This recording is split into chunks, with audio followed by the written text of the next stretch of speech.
You or someone you love needs help for an addiction. Where do you turn? Foundations Recovery Network offers individualized treatment for the whole person. Our goal goes beyond short-term sobriety.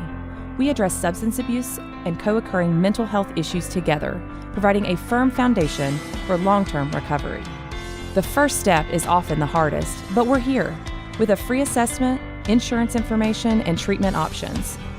Our confidential helpline is available 24/7, so call 877-714-1318 and discover the Foundations Recovery Network difference today. Yo, what's up? This is Jacoby from Papa Roach. This is Ryan Lee. This is Wes. This is Bob Forrest. This is Rich Roll, and you're listening to Sober Guy Radio.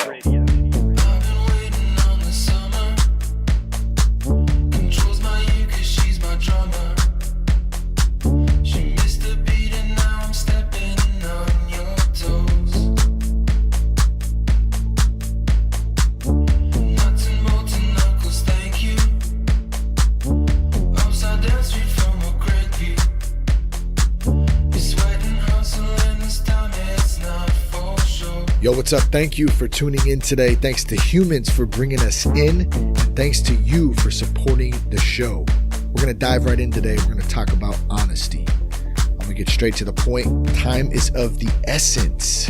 It is so very valuable, I think, as I get into my older age, my mid-30s. A lot of you might say that's old. A lot of you might say that's young. Who knows, depending on where you're at in your own life. I feel like it's a good solid spot to be in. But what I have noticed is time goes by fast and the days fly by. So we're going to get right into this topic today of honesty. And when I look back, as soon as I was able to be honest with myself and recognize that I actually did have a problem with alcohol and drugs, that's when I was able to start moving the ball forward in a positive direction. I had really fought myself for a very, very, very long time. I fought negativity, insecurity, anger, inadequacy. I even fought happiness. As funny as that might sound. Of course, I fought sadness. I was really an emotional roller coaster. And towards the end, I just numbed myself with any substance that I could get my hands on. And I really didn't feel much at all. I was pretty numb to what was going on in my life, to my own reality, to everything really that was surrounding me from good to bad. And I had a lot of good things that I was really numb to. Like a beautiful daughter, beautiful wife. Was struggling with some other things at the time. And that is probably why I turned to the substances to numb from that. But ultimately what it did is it numbed my whole reality and, set me back a long time. I had also possessed a victim mentality for most of my life. And it wasn't until I started to get real with myself and talk about what was really going on inside that things very slowly started to shift. This definitely was not easy. I don't want to make it sound like it was. So if you are thinking, that, you just went and did it. I mean, no, that's definitely not how it went. It took some time. It took some patience. It took some motivation, some determination, all those cool words that hopefully you had a good coach at one time in your life or you have one now. A lot of coaching words going on there, but those can help with the motivation, with the positive buildup. Definitely important to have somebody in our lives like that. So I hope you have somebody. If not, definitely find one. Now,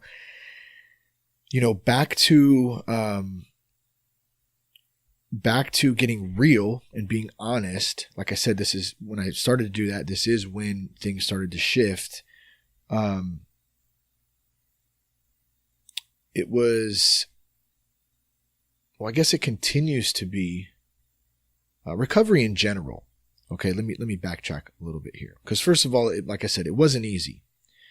And it is something that I have to work on every day. And I guess what I wanted to say was recovery in general, life in general, whatever it is you're going through, whatever it is you're doing, whatever I'm doing in my daily grind, it's something that is a continuous work in progress for me. I'm constantly learning, constantly trying to grow, trying to do a little bit better, trying to do the next right thing. And a big part of that for me, it means having a daily routine. And, some of those things in my daily routine are working with a sponsor, recovery meetings, meditation and prayer, service work. Of course, Sober Guy Radio is a huge part, keeps me dialed in. These are just a few of the things that I regularly do throughout my week. And since we're on the case of honesty here, it's very important that I'm honest and transparent with not only you, but myself too. You know, the meditation and prayer thing has been a bit of a struggle for me lately. You know, this morning was probably, and I got to be honest, you know, I get a lot of resistance when it comes to both of these things, to the meditation and prayer. And I don't know why that is. It's probably, out of all of the things, that's probably the most resistance I get with these two things. And so that, I guess that tells me, even as I talk this out right now, that there's a pretty strong force that's trying to stop me from doing that. And what that also tells me then is really how important that meditation and prayer is. So I did have a good talk with my homie Dave last night, and we talked a little recovery, a little refuge recovery. For those of you who haven't heard of refuge recovery, check that out. Just Google refuge recovery. I'll save the details. You can find those out on your own, but it's really cool. Has a lot to do with meditation. And, you know, in the conversation last night with Dave, we kind of talked about this. And so I made a commitment last night. I said, you know, tomorrow morning I'm going to wake up and I'm going to get a little meditation session in. It'll probably only be 5 minutes. Well, I did do that, you know, when I got up this morning. And I don't think doing something one time is going to all of a sudden, you know, all of a sudden I'm saved and everything's great, at least in this circumstance, but at least it's a start. At least it's a start. You know, I got a little meditation in. I was able to disconnect from this autopilot mode that I've been on for a while now. And, you know, I need to continuously work through this stuff on the daily, no matter what. And really try to stay dialed in. And the other important thing, I think, and I talked about this in our men's group on Monday night at CR, was, or is, you know, just to not beat myself up for when I don't do perfect, because I'm such a perfectionist sometimes at things. It's like a blessing and a curse at the same time. You know, I don't know if any of you listening to this are like that. You want to get things done. We're people pleasers too. We want everybody to be happy with us, and we want everything to go our way. We don't want to make any ruffles. I don't want to have any drama, you know, so I tend to try to get things perfect. And when I'm not, which is all the time, you know, I can be real hard on myself. So I'm trying to kind of step back today with that and look at the reality of really what my daily routine looks like, what it's missing, you know, what I need to do better at, and be okay with not being perfect at it, but just, you know, try a little bit better, try a little bit harder, give myself a little bit of grace, and, you know, stay focused on that, stay honest on it too. Give myself some grace. It's a good word, huh? Grace. Just makes me feel good just to say grace. Now, here's one of the other parts of this that can really jack me up, is I can tend to think I have it figured out. And it's kind of funny when I actually just hear myself say that. And I don't ever wake up one day and say, hey, you know, I have it all figured out. I don't have to say that, but it just comes in action. It just comes in getting lackadaisical in whatever I'm doing at the time. Checked out. I tend to wander. My brain will wander. My wife cannot stand it because she can be talking to me about something and I can be off in space like an astronaut, floating around, thinking about whatever it is I need to do tomorrow or did today or can't do or should do or want to do or need to do, or, you know, and that is a direct, I think that's a direct, what's it called? Effect of me not doing the things that I need to do, and thinking that I have it all figured out, that I can do it on my own. I guess that's what I'm getting at. I got it. I'm fine. I'm fucked. That's kind of that mentality that I can get to sometimes. And, you know, thankfully, God can come down and slap the shit out of me sometimes and say, hey, you need to get back on track, and that's a huge help to me. And thankfully I'm able to, be blessed enough to have some help there. I don't have to do all this on my own. I don't have to carry this weight of the world on my shoulders. I can give that up to God, and, he can handle that for me. But it's staying in the conscious state and remembering that can be so difficult sometimes in the daily grind of things. It's like autopilot, just on autopilot. And so what I'm realizing is, even in this little meditation session this morning, and a little bit of what we talked about last night, is that there's a conscious level that I need to get to, and I can't get there in the daily grind of what I'm doing every day. I have to get there through prayer and meditation. And so it has to be something that I start to take a little bit more serious. And this is a big accountability thing for me right now, I guess, and a little bit of vulnerability and sharing. And I'm talking about this in the hopes that you can ask yourself too, since I'm being open, you be open. What is it that you're missing a little bit of? What is it that you can do a little bit better, that you can learn a little bit more about? And I don't mean to say that in more, like to add more, because I know for me, when I start feeling like I'm adding more, I just tend to get stressed out even worse. But I think that there's a point where, myself included, but all of us need to step back and just stop for a minute and be still. I can only do that through prayer and meditation. So, I'm really realizing this even as I'm talking this out right now about how important it actually is for me to do this on a daily basis, because I've gone through waves where I can be really on point. And I think that's with anything in life. A lot of us go through that kind of stuff, in all aspects of our lives. We're never going to be 100% on point all the time. I have yet to meet anybody like that. And if that is you, congratulations. I know it sure as hell isn't me. But I had mentioned also too the victim mentality. So let me touch on that real quick before I start going too far off on a tangent or whatever. The victim mentality. I possessed that for a long time. And let me tell you a little bit what the victim mentality is from, I guess this would be a clinical perspective. I found it was either on Wikipedia or somewhere that gave me an example of what it is, and I kind of shortened it. But the victim mentality is an acquired personality trait in which a person tends to recognize themselves as a victim of the negative actions of others. So how can I be honest with myself? Back to the honesty thing, because this does tie in with the victim mentality. How can I be honest with myself, honest about the reality that I actually live in, and honest with others, my family, my friends, my spouse, my kids, my job, whatever it is, if I'm constantly playing the victim? I can't do that. I was never able to do that in all those years. And I guess next to this, what I really have realized, and I hope that some of you out there are starting to realize this too, that the substance abuse is really just a symptom of the ultimate problem of self. And that's me. All these things, I still have to work on these things. Even though I don't drink or use drugs anymore, thank God, I still have to work on these things. Now, I also want to be very clear about something too with regard to the victim mentality. Many people are actually victims of terrible, terrible things, really shitty things. It's sad.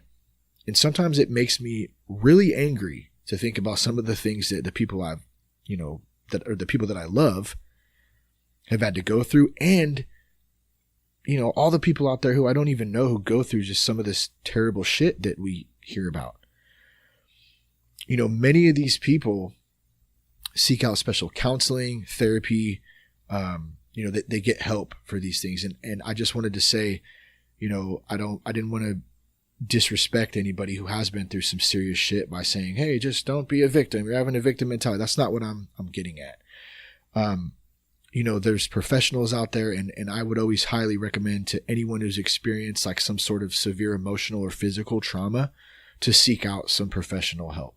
for that by somebody or, some place that can really help deal with that kind of stuff. Okay, but whatever the circumstance may be, how long do I let the wrongdoing of someone else hold me down and hold me back from whatever God has planned for my life? And that's really what I did for a long time. By allowing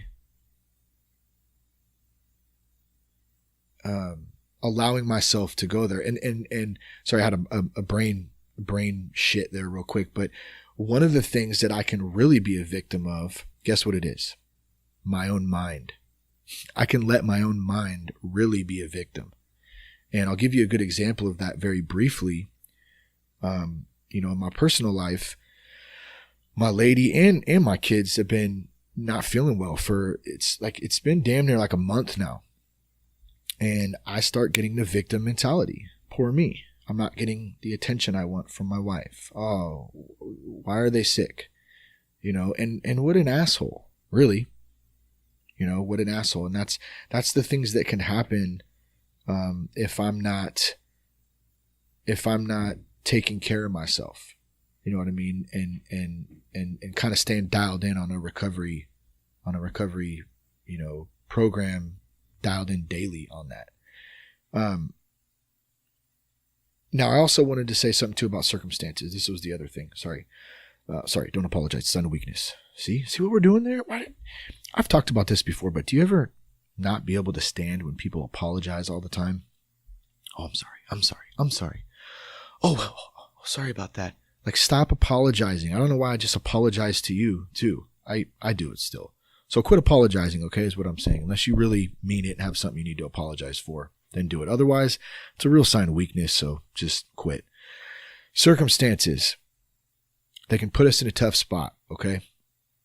But let me tell you something that I've really tried to stick to. I refuse to be a victim of circumstance, and I also refuse to let circumstances define me. And I say that with authority because it's true. So in order to not be a victim and remove the victim mentality, I have to be honest with myself. I have to ask some tough questions like, what role did I actually play in the situation that has allowed me to become the victim, right? And that might be a tough thing for, depending on what the circumstance is. So once again, back to the severe trauma, I don't want to piss anybody off who's been through something that's, super severe. That's an extremely difficult situation, to deal with.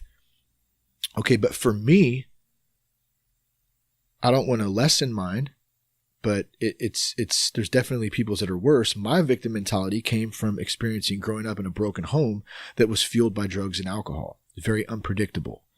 There was a lot of love, very unpredictable. Some, difficult times for sure. I didn't have, so what role did I play in that? What role, that's something that I had to ask myself, and I still sometimes have to ask myself, what role did I play in that? Well, I was a kid. There wasn't any specific role, but the role in it was that I allowed myself to become the victim later on. That's all I can come up with on that is I allowed that. I had a choice to do that. And whether it was, unbeknownst to me or not, that is what ended up happening. Okay, so now I have to learn as an adult how to deal with that and how to go back and start unwinding that.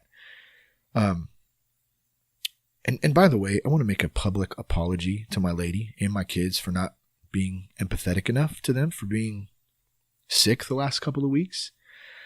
I know it's kind of off the topic here really quick, but I just want to do that because, back to the apologizing thing. It's kind of funny that I just said, don't apologize, it's a sign of weakness, and then went on to apologize. Did you catch that? Hey, it is what it is at this point, right? But I'm serious. Like, part of this is when we're wrong, we promptly admit it and we move on. So yes, I'm apologizing on a podcast. I will also do this in person, but I just want to say that because regardless if I think that, it wasn't a big deal or whatever, there's obviously an issue there. And so we're talking about honesty on this. I'm just being honest. Okay, so back to the victim mentality real quick, because that just popped into my brain and I puked it out there. What was my role in this? Okay, like I said, the only role that I could figure out was that I allowed myself to become the victim. And let me tell you why. I didn't have any choice about the home I grew up in.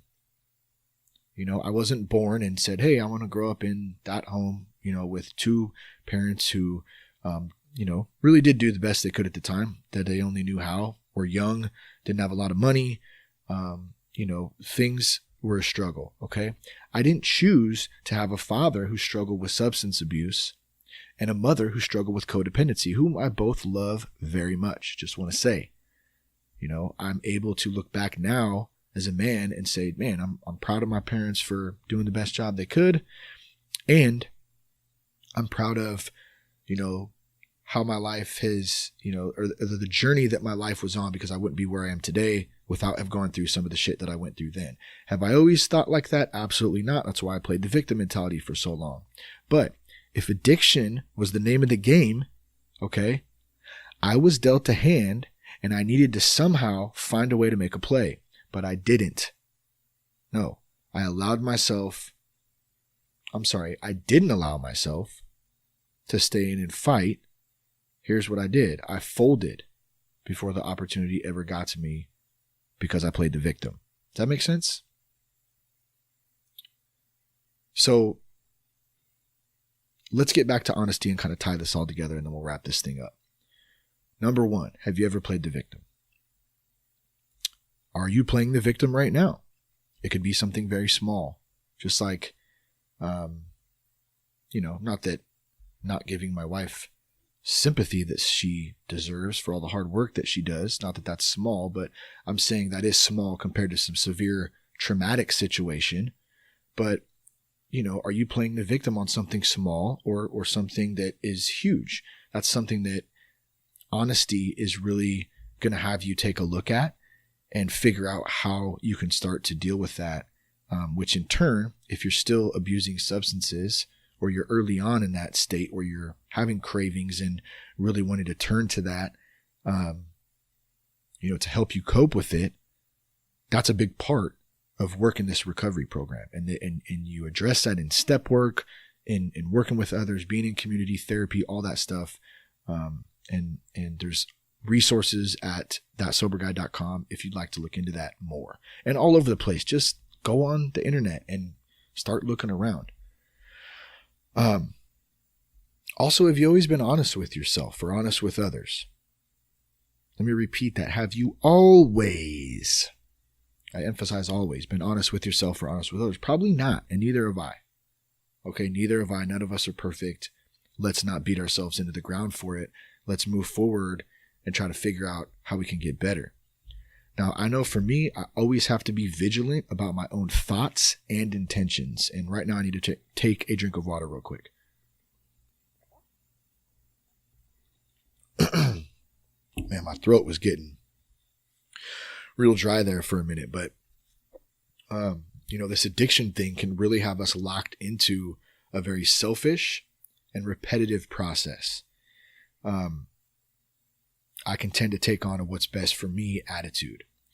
And, you know, that mentality and thinking like that can really get me in a spot where I start neglecting the thoughts and feelings of those who care about me most.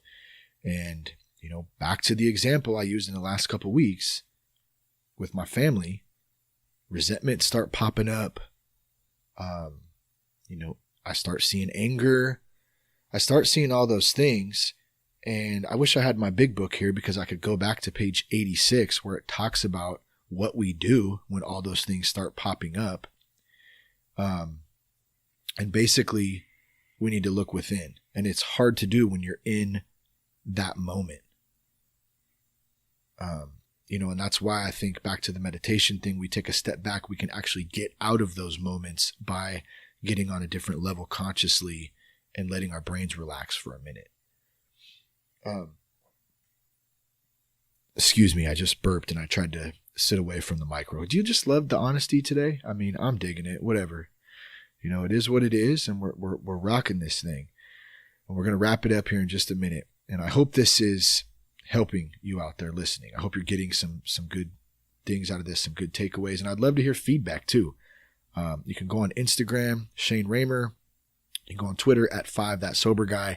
And you can also go to the website. There's a form there you can fill out if you have any questions, and those go straight to the Sober Guy platform, and we can get those answered for you, or start the conversation, whatever it is. So I guess there's a time for me where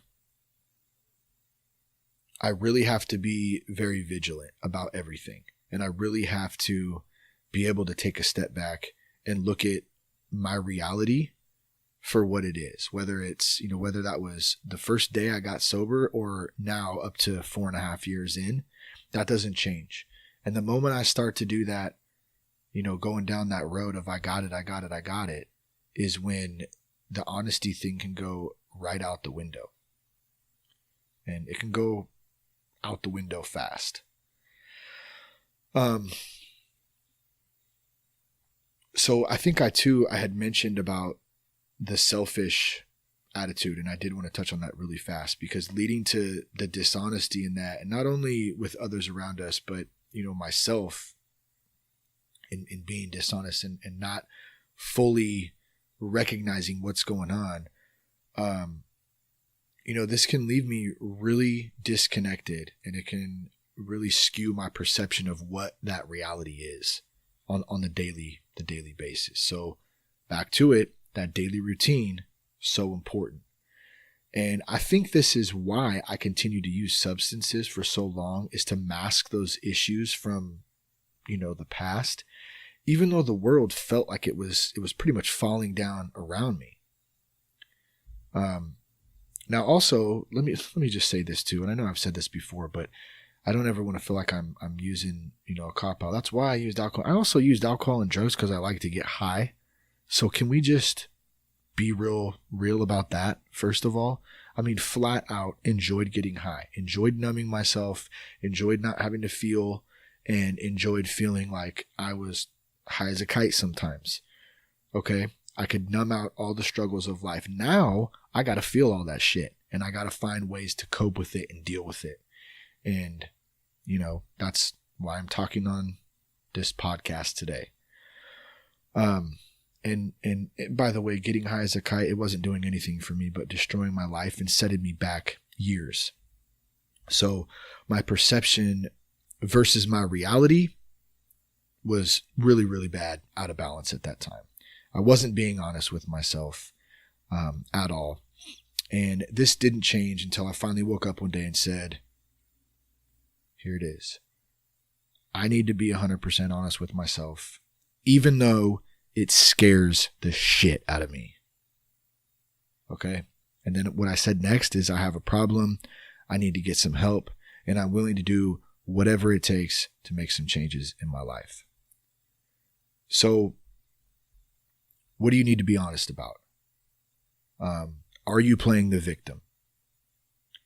How can you change mentality and understand that you're not a victim of your past, but you're a human being with a future and a unique gift to offer the world?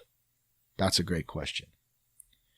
And then, I'll propose this one kind of for all of us. What's one thing that we will all do this week to remind ourselves to be honest with ourselves, with others, with our reality, everything? I hope you got something out of this podcast today. I appreciate everybody's support of the show. If you want more information on resources or past podcast episodes, you can go to www.thatsoberguy.com. Thanks for tuning in today. Peace, love, respect.